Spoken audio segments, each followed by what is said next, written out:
noches. Este lunes se conmemoran 3 años del 30S, un hecho inédito en la historia contemporánea del Ecuador. ¿Por qué inédito? Porque por primera vez el pueblo no salió a las calles a tumbar a un presidente, sino a defenderlo. Este hecho histórico quiebra el hábito político de América Latina de echar abajo al mandatario de turno, como ocurrió en Chile, por ejemplo, hace 40 años. Salvador Allende fue el primer presidente latinoamericano que llegó al poder por la vía democrática, igual que el presidente Rafael Correa. Pero si la situación era tan parecida, ¿por qué en el curso y en el caso de Chile su presidente cae y hasta resulta muerto? Y en cambio, en el caso de Ecuador, el mandatario se fortalece y sigue gobernando. Para precisamente hablar sobre estos temas, debatir esta noche, contamos con un panel de excelentes representantes. Queremos presentárselos y les aclaramos que nos van a explicar, en su opinión, qué se entiende por este fenómeno político que ha ocurrido. Los voy presentando. Ellos son, a mi izquierda, el señor Jeremy Bidwood, es presidente de investigación, ha escrito para el Huffington Post, el diario electrónico más importante del mundo. Como fotoperiodista, calificó y cubrió las guerras precisamente en Centroamérica, y también eso ocurrió en 1984-1994, y es especialista en desclasificar documentos de la CIA, documentos que evidenciarían el financiamiento estadounidense a proyectos desestabilizadores en América Latina. Carlos Baca Mancheno, presidente de la Comisión de Investigación del 30S, una comisión creada por el presidente Rafael Correa en junio pasado, que busca esclarecer los aspectos relacionados con ese suceso. Y Rodolfo Muñoz, periodista, catedrático universitario y director de documentales. Ha trabajado en medios durante más de 20 años, entre ellos CNN en español y NBC.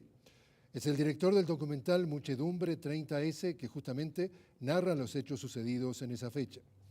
Y entonces comenzamos este diálogo con nuestros 3 panelistas de lujos. Bienvenidos y muchas gracias por estar con nosotros. Definitivamente, Jeremy, hay indicaciones en materia de documentación que se puede probar de la actuación de la CIA en el caso de América Latina. Hay un documento específico que me gustaría citar. Es un documento que precisamente habla de la Comisión Church Committee del Congreso de los Estados Unidos, 1975-1976, y dice textualmente este documento, que ha sido desclasificado. Dice: en respuesta a las críticas al diario El Mercurio de Chile, estamos hablando del caso de Chile, por parte del candidato Allende, en ese momento era candidato, la CIA, a través de sus recursos clandestinos, orquestó cables noticiosos de apoyo a El Mercurio y en protesta contra Allende, producidos por periódicos extranjeros.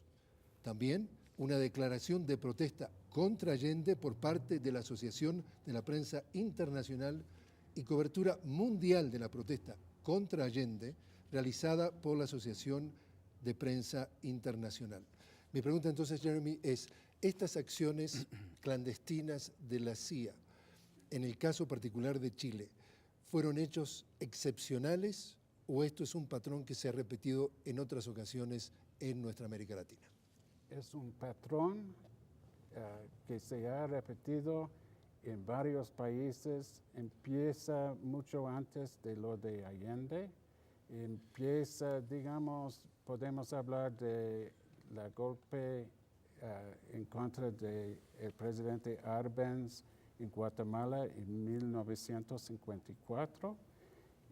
Podemos hablar de otros golpes, pero sí han habido una presencia, bueno, en muchos casos la CIA sí ha dirigido golpes de estados en países latinoamericanos.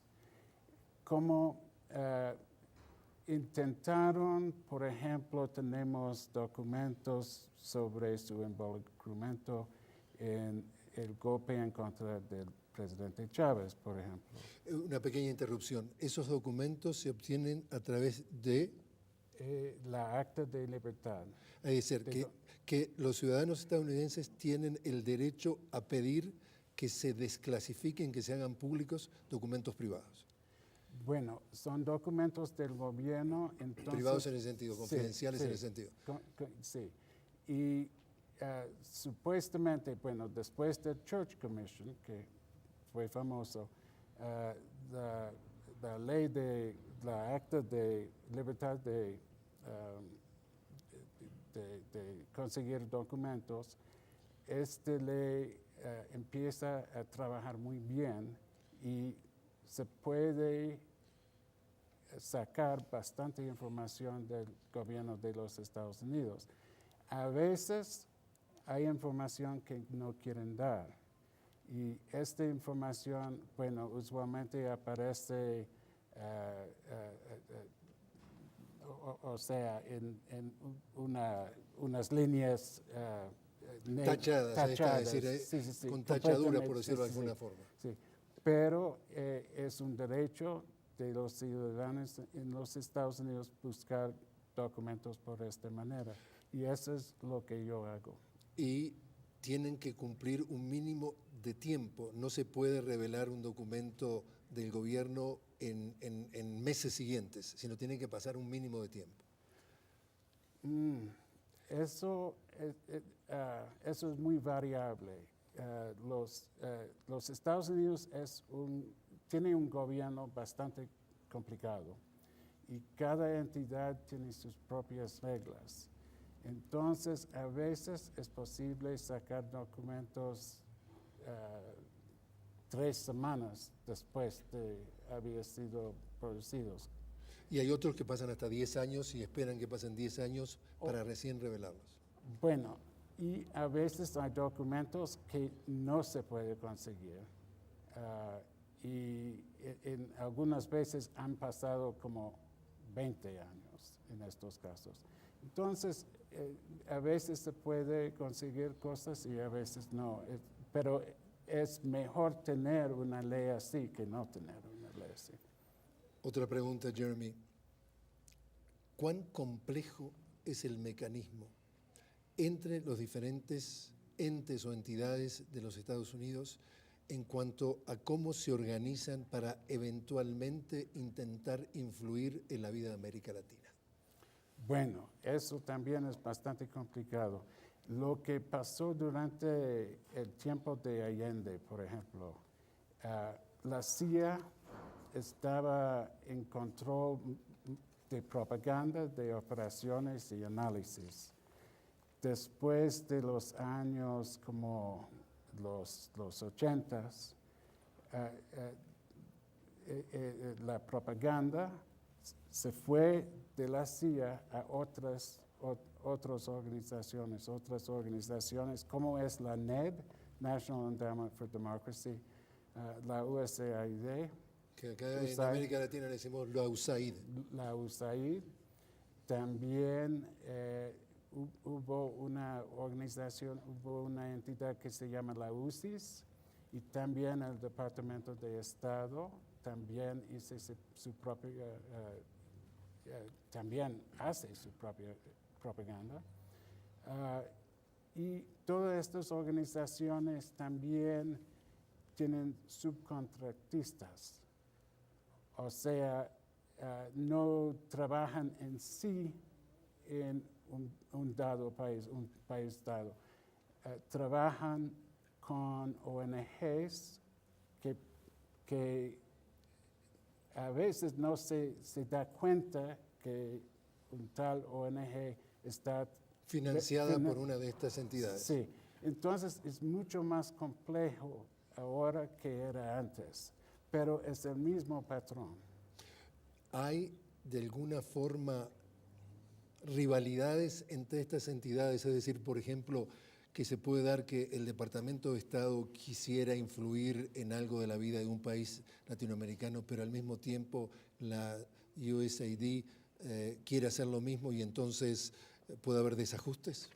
Bueno, eso sí pasa y esto también complica la cosa bastante, porque realmente hay situaciones donde, por ejemplo, la CIA y la DEA tienen distintas ideas cómo trabajar, como fue el caso de Vladimir Montesinos, por ejemplo, en el Perú.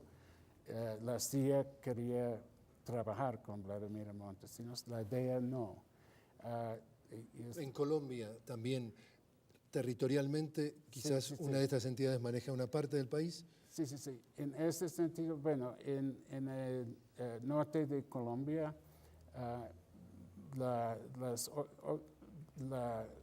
el Departamento de Defensa, Sí, el Pentágono. el Pentágono, ha estado dando dinero a algunas ONGs. Esto siempre era siempre era la materia, el trabajo de la USAID. Y ahora hay en este lugar y en otros lugares, especialmente en Afganistán y en Irak, hay una competencia entre los dos para control del territorio, de alguna forma. Sí. Y específicamente, en el caso de Ecuador, ¿tenemos algún tema, por ejemplo, de ONGs que han estado o están siendo financiadas por dineros que vienen de entidades relacionadas al gobierno de Estados Unidos?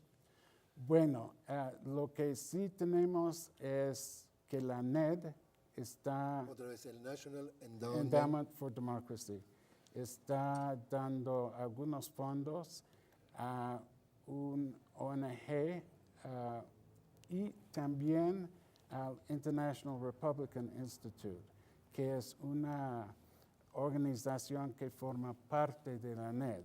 ¿Hay algún documento que tú tienes? O tienes? Sí, tengo este documento. Este documento está en el Internet. En algunos casos, por ejemplo, la NED puede ser un poquito más transparente que, por ejemplo, la USAID. Y en el caso este particular que estamos hablando de este documento, ¿cuál es el propósito de facilitarles dineros a estas ONG locales, por ejemplo, en el caso que tú haces referencia de Ecuador? ¿Qué se busca?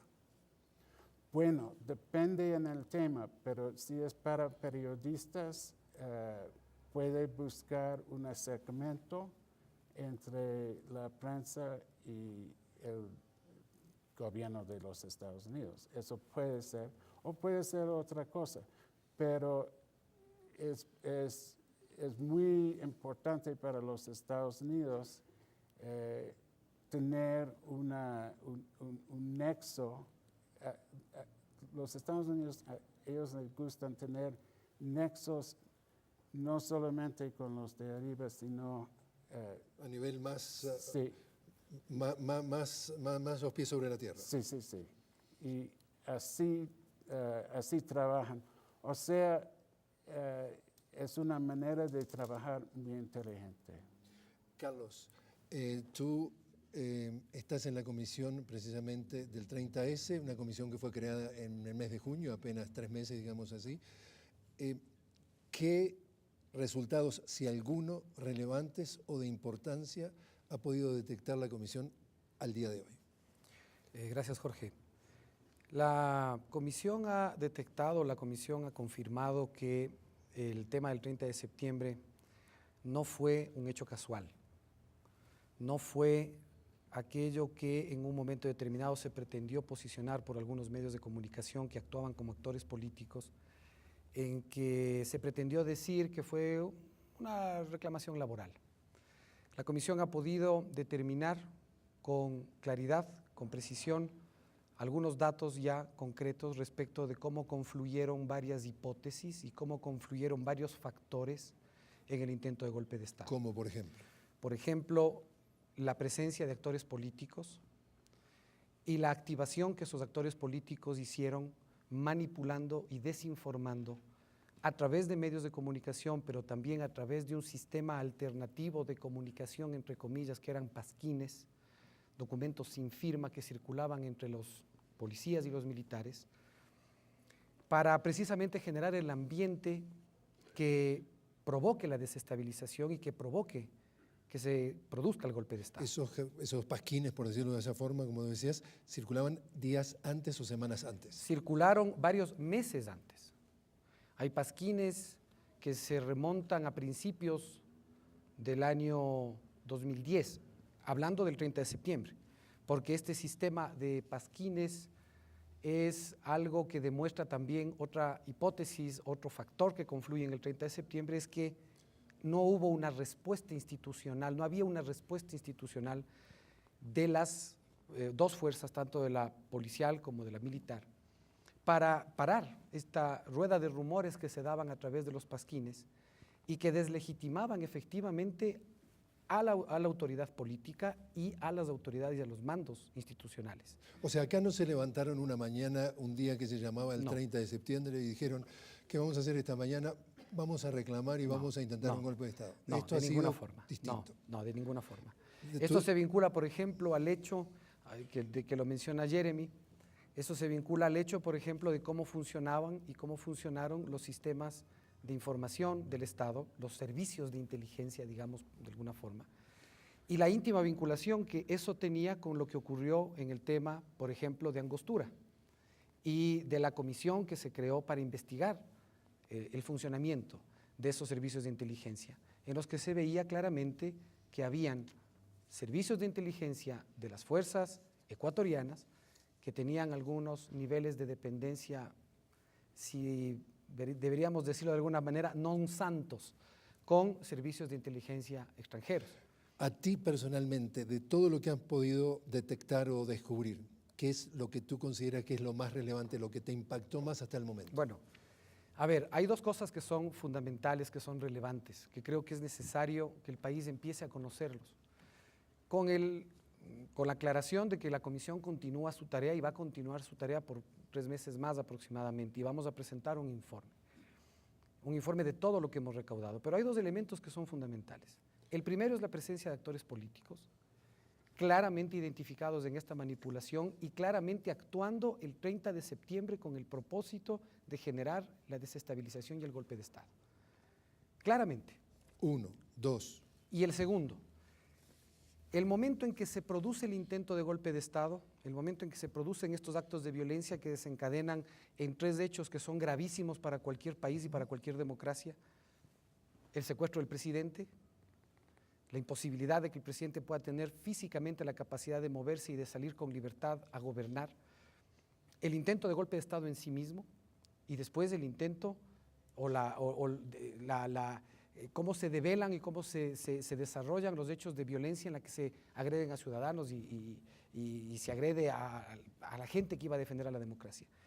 Sobre eso, la comisión tiene claramente identificada y tiene claramente establecida la presencia de estos actores políticos. Por ejemplo, un candidato, ex candidato del partido Sociedad Patriótica, liderado por el coronel Lucio Gutiérrez, actuando como un instigador y un actor político en las afueras del Regimiento Quito, en las afueras del hospital y después en la toma de Ecuador TV. O sea, tú me estás diciendo, Lucio Gutiérrez estuvo metido, según lo que detecta la comisión, en el intento de golpe. Lo que yo te estoy diciendo, Jorge, es que si se pretende decir que Sociedad Patriótica no estuvo directamente involucrada en la activación y en la conspiración, se estaría mintiendo. Te repito la pregunta. Lucio Gutiérrez estuvo metido. Lucio Gutiérrez es el director de ese partido. Lucio Gutiérrez es el líder de ese partido y Lucio Gutiérrez tendrá que explicar eso. Tendrá que explicar cómo participó Sociedad Patriótica en el intento de golpe de Estado. Estuvo involucrado. Por ejemplo, también se tendrá que explicar cómo los luchadores sociales de un partido como el MPD resultan ser luchadores sociales subidos en las camionetas de la policía, tomándose las gobernaciones de los edificios públicos, haciendo sedición en la ciudad de Cuenca, asusando a jóvenes estudiantes y adolescentes en la ciudad de Guayaquil, tomándose la Asamblea Nacional, actuando y activándose en hechos concretos de una supuesta movilización desestabilizadora. Déjame interrumpirte. Y en ese caso, ¿qué falló que la inteligencia no detectó que todo este caldo de cultivo estaba fermentando y que no se pudo leer antes? Falló, nosotros creemos que lo que falló fue el haberse suficiente y adecuadamente informado a la autoridad política de los riesgos que existían. Porque el tema de los pasquines no fue un tema que apareció la semana anterior. El tema de la movilización de un partido político como el MPD y sus activistas no fue una cuestión que se fraguó el día anterior. Fíjate, Jorge, una semana antes del golpe de Estado se producían dos hechos significativos, uno en el escenario internacional y otro en el escenario nacional. El 23 de septiembre, activistas del MPD, que son los mismos activistas del MPD que después sacan a los chicos en el colegio de un colegio de Guayaquil el 30 de septiembre, esos mismos activistas, con la complacencia de la escolta legislativa policial de la Asamblea, permiten que se irrumpa y se ingrese a la sala del plenario de la Asamblea Nacional. Y ese mismo día, en el escenario internacional, se llevaba a cabo en Miami una conferencia en la que participaban actores políticos, Lucio Gutiérrez, el señor Pazmiño, coronel que era uno de los responsables de los servicios de inteligencia un año antes. Entonces, ahí hay vinculaciones, ahí hay lazos que nosotros no podemos soslayar como comisión. Esta no es una investigación política, o esta no es una investigación con un propósito de sanción política. Esto es una investigación para encontrar los hechos, y esos hechos están allí. En grandes titulares, ¿y la prensa qué pudo aprender la comisión hasta el momento? ¿De dónde estaba la prensa? Bueno, la prensa en genérico tuvo antes del 30 de septiembre también una posición desestabilizadora, una posición en la cual dio tribuna a ciertas conductas o a ciertos llamados hacia la desestabilización. ¿Y el día mismo? Y el 30 de septiembre, Jorge, y el país debe conocer, la comisión ha tenido casi 200 reuniones de trabajo en estos 3 meses. Y en esas reuniones de trabajo nos hemos reunido con altos oficiales de las Fuerzas Armadas, de la Policía Nacional, con actores políticos, con ministros, con ciudadanos. Y es increíble observar que tanto Fuerzas Armadas como Policía Nacional se enteran del inicio del conflicto por la transmisión en vivo que realiza Teleamazonas. Hasta ahí no habría problema.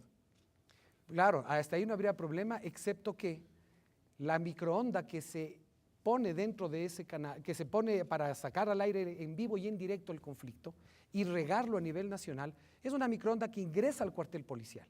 ¿Antes? Antes de las 7:30 de la mañana, que es la hora en la que aparentemente empiezan los policías a protestar pidiendo sus bonificaciones y sus derechos. ¿Cuál es la lectura de la comisión de eso? Bueno, nosotros la lectura que tenemos es que ahí hay una cuestión que va mucho más allá de una simple coincidencia o de una simple cobertura periodística. Y después cómo posicionaron esos mismos medios diciendo que esto había sido en definitiva un sainete, que esto en definitiva no había sido un secuestro, que esto en definitiva no fue un golpe de Estado, que esto en definitiva fue una imprudencia del presidente al haberse presentado en el regimiento Quito. Esos mismos actores son los que riegan. Y permíteme cerrar la idea. Cuando conversamos con los militares y los policías, oficiales de alta graduación, y les preguntamos y les decimos, bueno, ¿qué estaba usted haciendo ese día? ¿Cómo se desarrollaron sus actividades? Bueno, desayunábamos y mientras desayunaban vimos por la televisión que había el golpe. Cuando otro dice, bueno, sí, yo estaba haciendo deporte en la calle y después cuando regreso prendo la televisión y veo en Teleamazonas que hay el conflicto. Y los policías que estaban insubordinados en la ciudad de Guayaquil, el comandante de la provincia de Guayaquil se dirige a los policías diciéndoles, nosotros nos hemos enterado por la televisión de lo que está pasando y somos, en pocas palabras, solidarios con nuestros compañeros de Quito.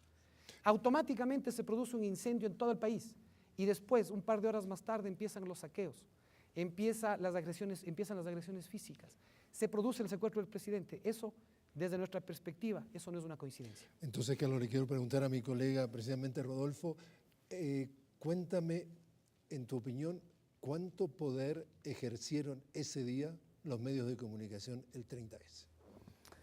Un poder enorme, ¿no? Los medios de comunicación, más allá de la crisis de credibilidad que tienen en los últimos años, no solo en Ecuador, sino en muchos países del mundo, siguen teniendo gran influencia, llegan con su mensaje a públicos enormes y eso finalmente incide.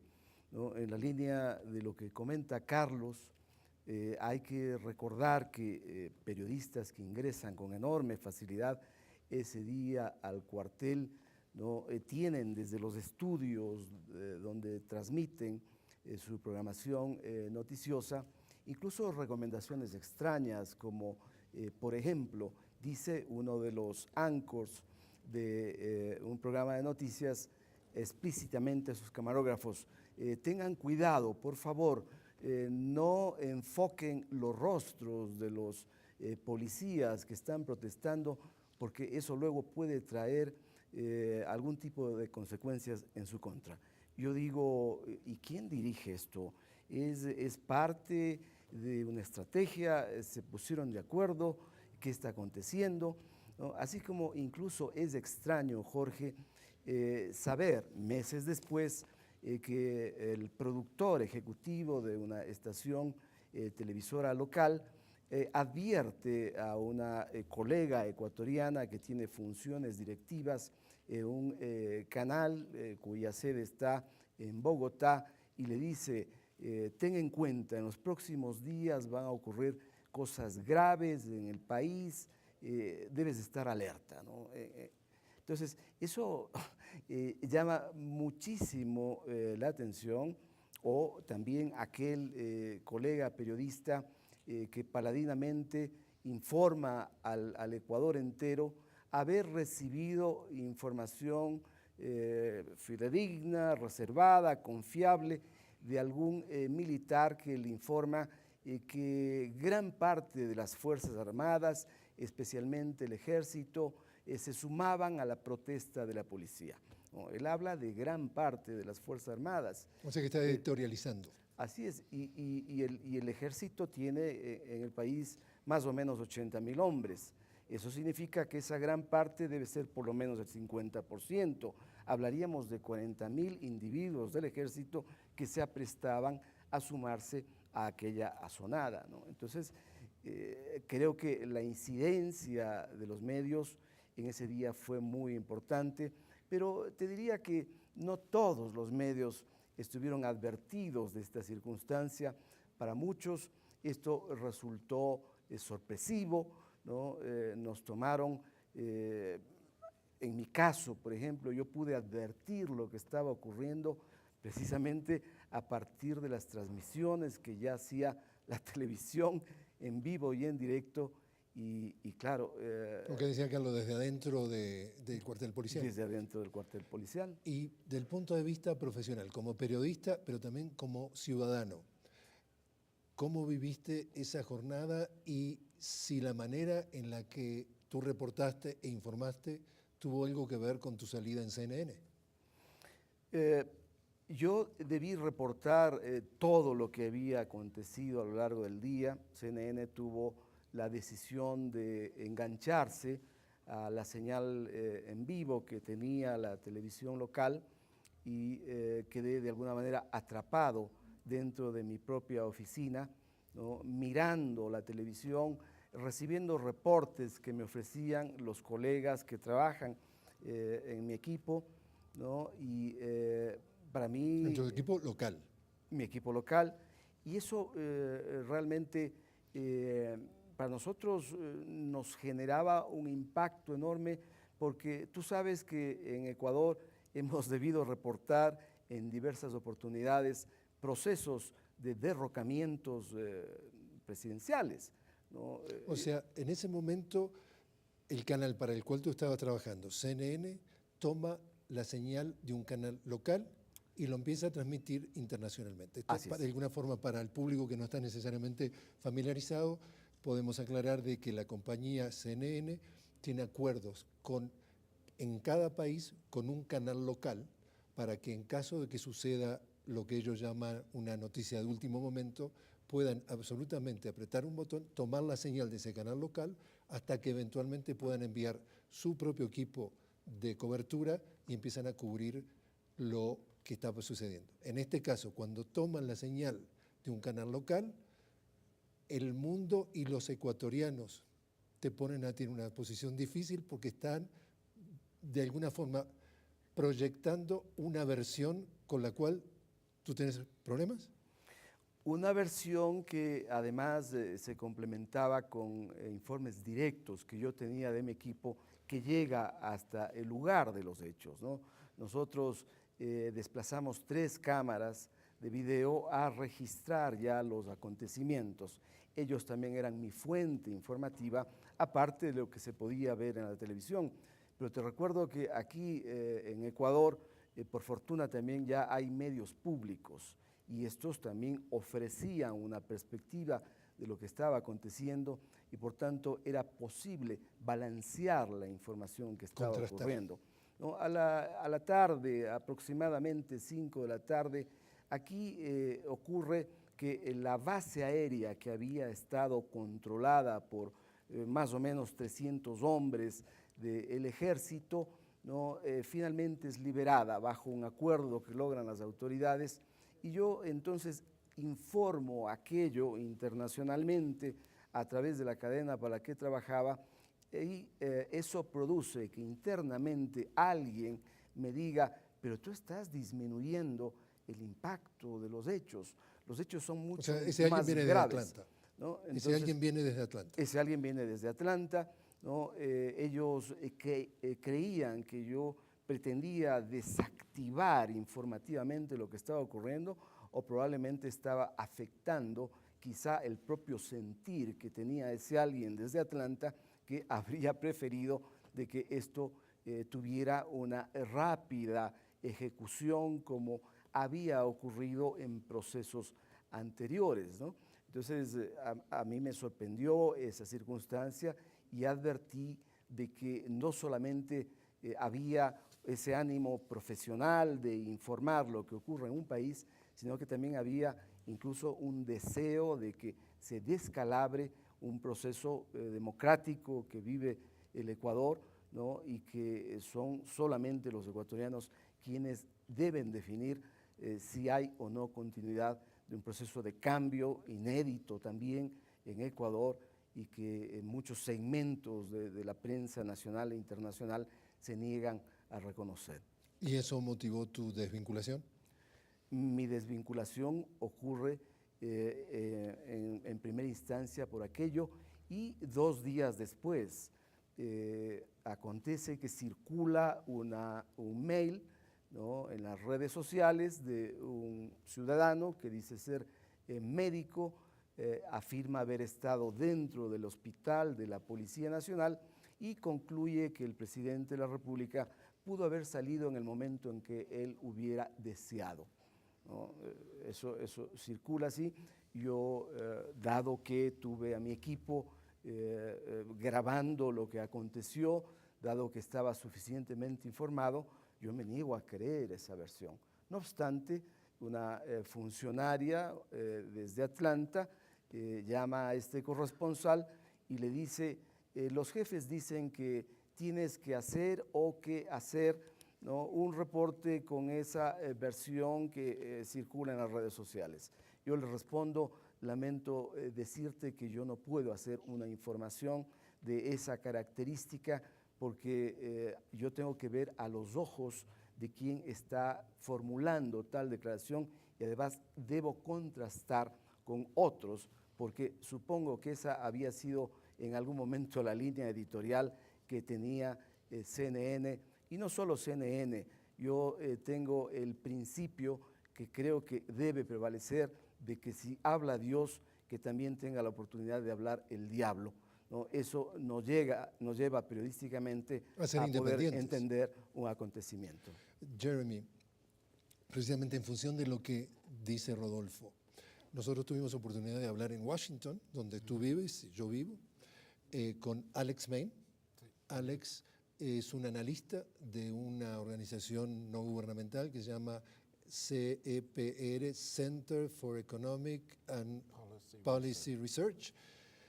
Y él abiertamente me ha dicho que definitivamente la prensa en los Estados Unidos tiende a ser muy complaciente con los temas que, por ejemplo, respecto a nuestra América Latina, le sugiere el Departamento de Estado, en donde de alguna forma destaca o subraya éxitos en países que el Departamento de Estado considera amigos de Estados Unidos y de alguna forma sumerge temas o éxitos o resultados positivos de países que son o enemigos o no amigos.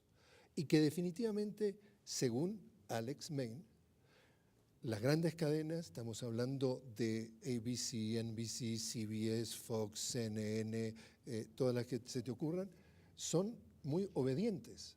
Entonces, y lo digo esto para que de alguna forma todos tengamos presente cómo se ve el Ecuador desde la vereda de enfrente, en este caso, donde nosotros vivimos. Las versiones de todo esto que llegó y pasó el 30S dentro de Estados Unidos se supo a través, digamos, de lo que el Departamento de Estado, según Alex Main, estaba interesado en que se destacara. ¿Te parece que lo que dice Alex Main es correcto o tú has podido detectar que hay de alguna forma independencia periodística y que los periodistas en Estados Unidos pueden reflejar lo que pasa en Ecuador con total independencia o se adhieren a alguna línea editorial que puede venir o del Congreso o del Departamento de Estado o de la Casa Blanca? ¿Qué tan independiente? Bueno, yo voy a decir de nuevo que la cosa es muy complicada. Yo voy a decir que realmente es mucho más que el Departamento de Estado. Hay un consenso de Washington que tiene bastante amistades con los editores de los periódicos, de los grandes noticieros. Aparte de eso, hay una organización en Miami que en los años 60 recibió bastante fondos de la CIA, según bastantes artículos, que se llama CIP. Y todas estas organizaciones, o sea, hay un grupo de periodistas que andan en este círculo y este es el grupo de periodistas que pueden reportar sobre Latinoamérica y que van a tener el espacio en el New York Times, Washington Post y Miami Herald, posiblemente lo más importante. Pero entonces te repito la pregunta. ¿Quiere decir que estos señores funcionan cómo? ¿Funcionan de forma medio independiente? Yo no... Perdón, pero o estamos embarazadas o no estamos embarazadas. No podemos estar medio embarazadas. Bueno, eso no es una cosa de embarazo. Es otro. Eso lo hablamos después de ese tema. Sí. O sea, depende en la instancia. O sea, hay bastantes situaciones bastante distintas. O sea, hay periodistas que pueden hacer un artículo muy bueno y no tienen problemas con sus editores un día y el próximo día los editores les llaman diciendo que se portaron mal.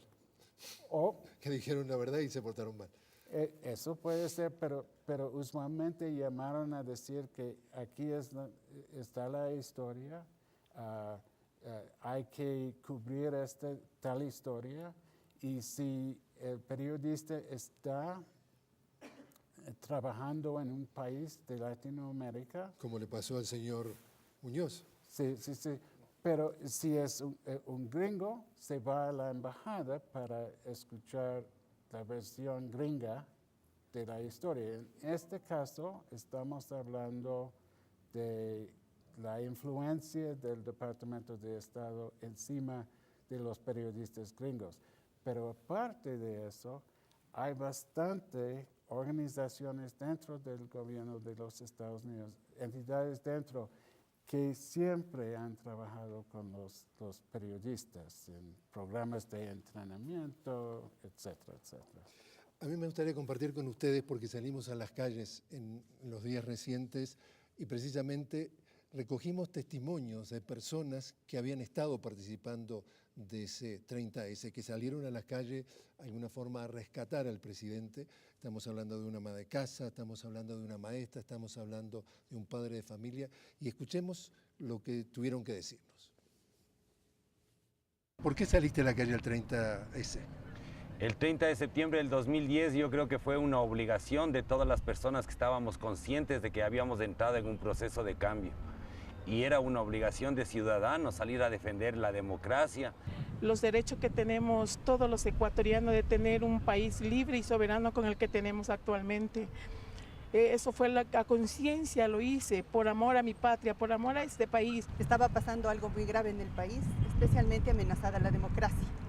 Esa fue la situación que, desafiando todos los directivos y todo lo que debía cumplir mi jornada, tuve que salir, me salí realmente pensando en eso, en que no podía estar sucediendo en nuestro país otra vez una situación tan grave, política tan grave. ¿Y qué le pasa entonces cuando ve las imágenes o le cuentan que están por tumbar al presidente? ¿Qué siente? Ese rato fue una desesperación total, o sea, de ver la impotencia que tenía yo como persona al ver todo lo que estaba sucediendo. Sí, esa indignación sobre todo, porque todo hacía suponer que los poderes fácticos de siempre estaban moviendo la situación, la estaban manipulando, digamos así, para que otra vez volviéramos a ese viejo país. Y me daba indignación, me daba repudio, me daba iras, sentía ganas de llorar. ¿Dónde le parece que estaríamos hoy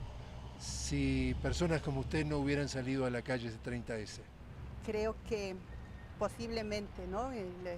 Esos poderes con esa prensa que siempre estuvo del lado de ese poder económico, de ese poder político, de siempre, nos hubieran puesto otra vez a sufrir por el mismo problema de los bancos, otra vez ese neoliberalismo que nos hizo pedazos al país, a las familias. Hoy en día, imagínese usted en dónde estaríamos, sin honor, sin dignidad, sin valor, porque siempre la misma burocracia de siempre lo que gobernaban, lo que ofrecían. Y a muchas personas les ofrecían pan, techo y empleo. Y nunca se daba eso, porque siempre todos los recursos del país solamente era para un grupo. Y por primera vez en la historia de mi país se da que nuestro pueblo se levanta para defender a un gobierno. Entonces eso es lo que hicimos ese día. Y dejamos a todo el mundo de lo que nos tenían en otra consideración de que solo tumbábamos gobiernos. Les demostramos que también sabemos defender cuando hay algo bueno. ¿Usted cree que estuvo bien lo que usted hizo? Yo creo que sí. Lo hice consciente de lo que estaba haciendo, es decir, defender la democracia, defender el gobierno que está llevando a cabo todos los cambios que le están pasando al país. No me arrepiento ni me arrepentiré, y si me toca volverlo a hacer, lo volvería a hacer, porque eso teníamos que haberlos hecho, no solo los miles que estuvimos allí, sino los 15 millones de ecuatorianos teníamos que habernos parado ese día. Aunque es muy técnico, Carlos, lo que tú estás haciendo, que de alguna forma estás recopilando datos duros, estás recopilando información que puede ser comprobable. Te hago esta pregunta y me contestas si es posible. ¿Han podido detectar que pudo haber habido un error de cálculo por la gente que intentó dar este golpe, de que no anticipó que podía haber habido esta reacción, como lo demostraba precisamente Julia o Julio en este video? Indudablemente sí, en forma espontánea y natural, la ciudadanía no se movilizaba. El 30 de septiembre habría sido no un intento de golpe de Estado, habría sido un golpe de Estado conseguido. El factor de la movilización social no solamente fue uno de los mecanismos con los que se defendió la democracia, fue también un mecanismo con el que se defendió la vida del presidente, y fue un mecanismo con el que se defendió la paz del país. Porque de llegar a producirse el magnicidio que se intentó en horas de la tarde y noche, o de llegar a producirse el golpe de Estado, en este país hubiese empezado, creemos que habría empezado, un baño de sangre de incalculables consecuencias.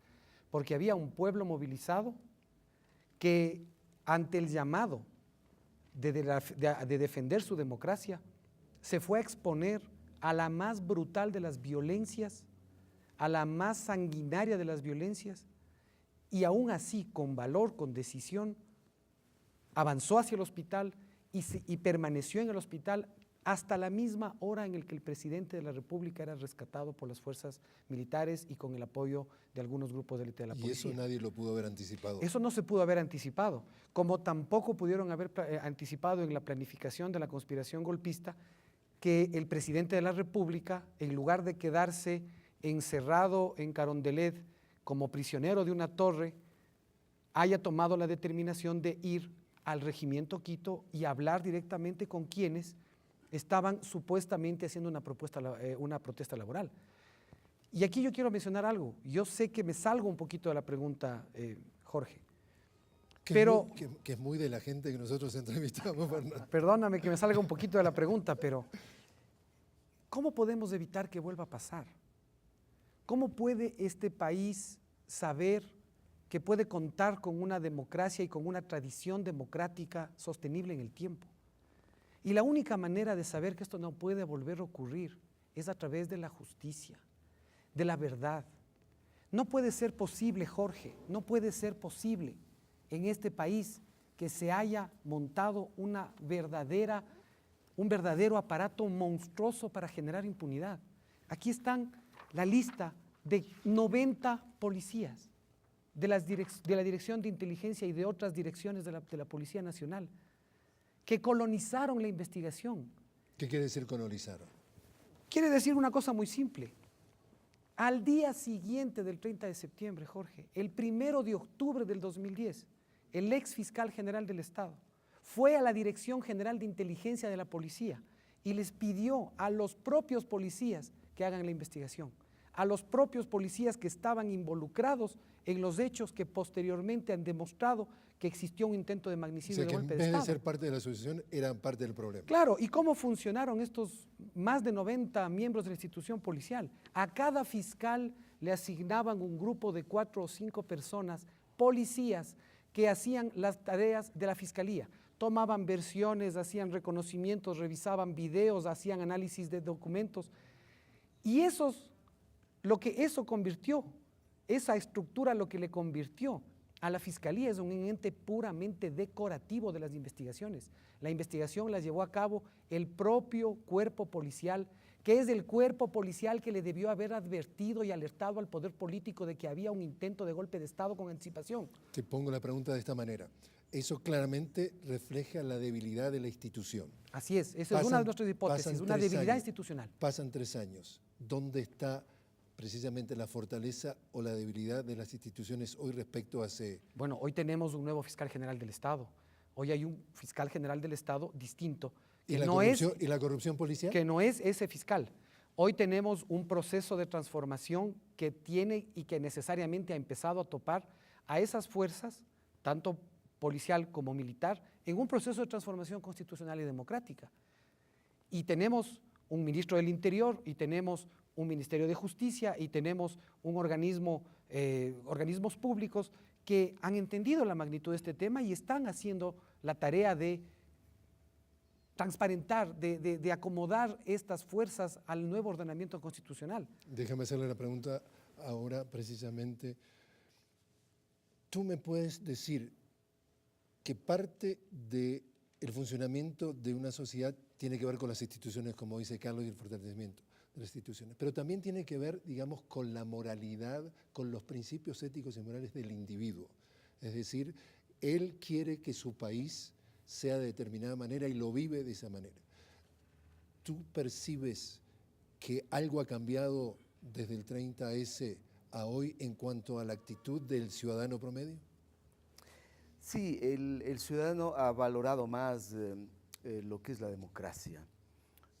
Antes la democracia aquí era un mero membrete, no servía para nada. La gente no podía acceder a servicios básicos, fundamentales, no podían ser parte de mejores procesos en la educación, no había carreteras, no era posible tener un país con soberanía, ¿no? Con una voz internacional grave, seria, que permita repensarnos no solo como un pequeño país, sino como una región, como América Latina. Entonces, todo eso ha valorado la gente y por ello mismo se ha elevado incluso la calidad institucional. Hoy no tenemos esos servicios de antes, pésimos.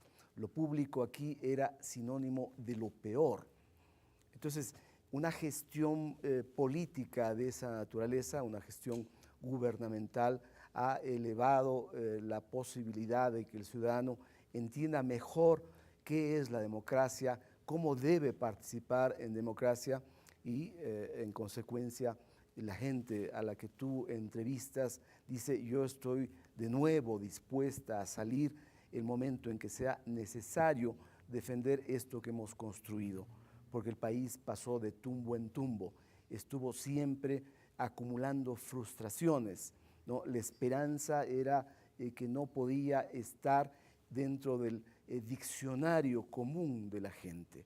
Ahora hay esperanza y hay la decisión de trabajar para que esto siga cambiando, porque no es que en el país hay todas las transformaciones indispensables, ¿no? Han habido 7 años de un proceso democrático que es insuficiente para sobrellevar males que han ido acumulándose a través de las décadas.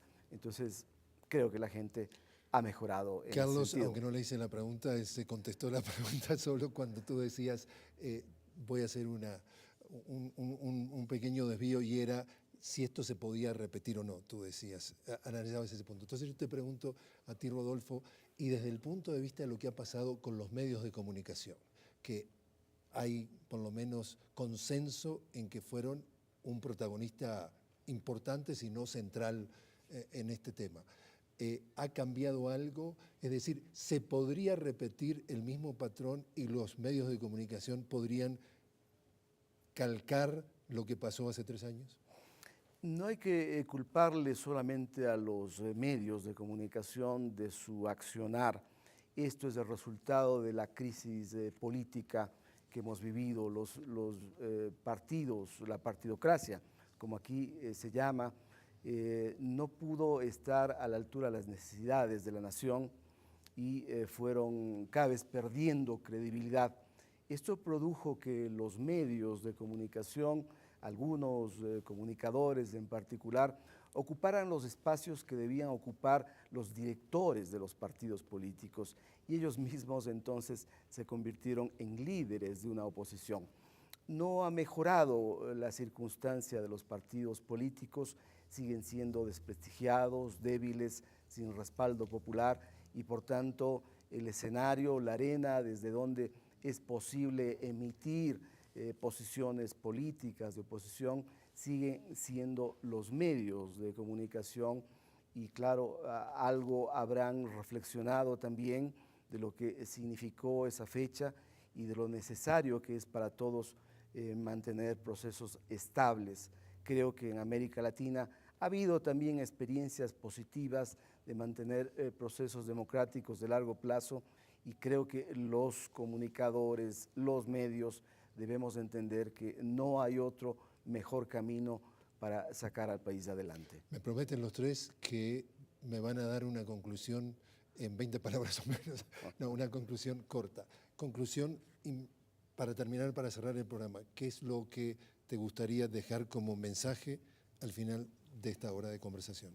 Bueno, es que realmente para mí no tengo un mensaje, sino bastantes preguntas. Y quiero hacer más investigaciones para ver lo que las partes del gobierno de los Estados Unidos supieron sobre este evento. Conclusión, Carlos. Decir que este es un proceso, el de investigación que lleva adelante la comisión, este es un proceso que tiene una importancia relevante porque no es el presidente de la República solamente quien va a recibir el informe. Es el país el que tiene que recibir el informe para que se esclarezca y para que el país conozca todo lo que ocurrió. No es la policía, la institución, no es las Fuerzas Armadas, la institución. Fueron algunos de esos malos elementos que estuvieron en esas instituciones y que se dejaron manipular por actores políticos. No son todos los políticos los que intervinieron. No son todos los políticos que, incluso teniendo un estatus de oposición al gobierno, plegaron a las consignas y a la conspiración golpista. Fueron algunos políticos. Entonces, hay que diferenciar y hay que decir que esta es una tarea de verdad y de justicia que es lo único que va a permitir cerrar definitivamente la página del 30 de septiembre. Rodolfo, conclusión. Desde la ciudadanía hay todavía enormes dudas, interrogantes, ¿no?, de cómo se produjeron esos hechos. Por desgracia, sucesos que ocurren en medio de una muchedumbre son muy difíciles de llegar a aclararse en poco tiempo.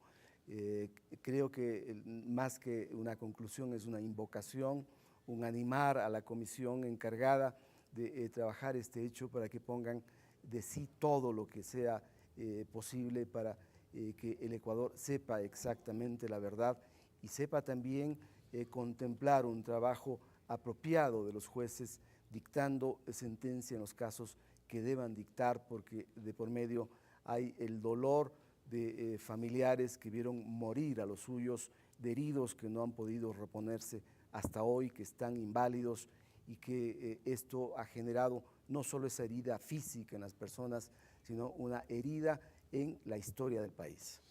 Rodolfo Muñoz, Carlos Baca, Jeremy Whitwood, muchísimas gracias por estar con nosotros.